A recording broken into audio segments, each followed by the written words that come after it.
Hildir's Request, the biggest update since Mistlands, is now out for public testing. We're going to take a look at one new feature, World Modifiers, which allow for gameplay customization. Now, not all of the details about this feature were given, so I did some testing. I hope you enjoy. So, starting at the beginning, we have this new option at the world selection screen. These modifiers are only applied to the world that's currently highlighted, and you can change the settings whenever you're at this screen, so a world is never locked into one set of options. At the top there are various presets, but before going through them, we'll look at the individual settings. The first option is Combat, with 5 different levels to choose from. The description says that it governs how much damage you give and take, but since it doesn't actually specify by how much, I checked it out myself. Firstly, I found that it's not the damage that you give that changes, but rather the HP of the creatures. By dropping enemies into a bunch of pufferfish and calculating the damage taken, I came up with the following modifiers for each level. As you can see, creatures on Very Easy have 20% less HP than normal, and this ranges up to Very Hard where they have 50% more than usual.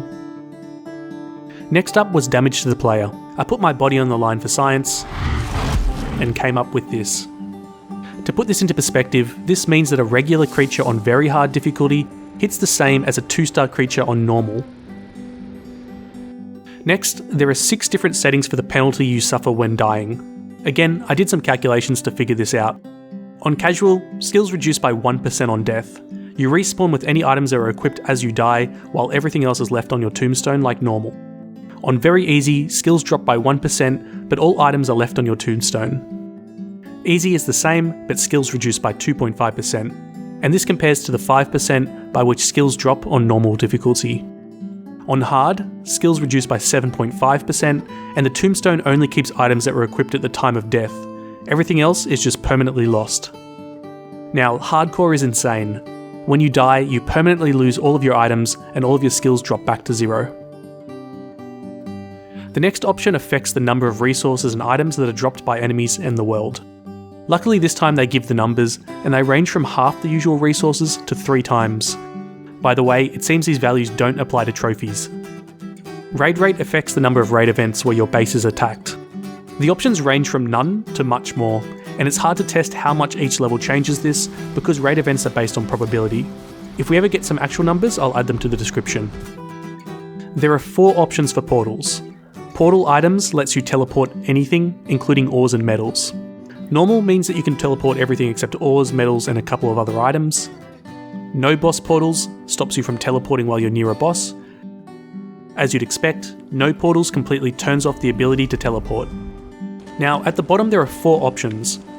No build cost does what it says, although note that to unlock the build pieces, you still need to have picked up the materials first. Now, player-based raids changes what types of raids you can get. Normally the particular raids on your base depend on the bosses that have been killed in that world, but this option makes it that the possible raids depend on the bosses you individually have killed.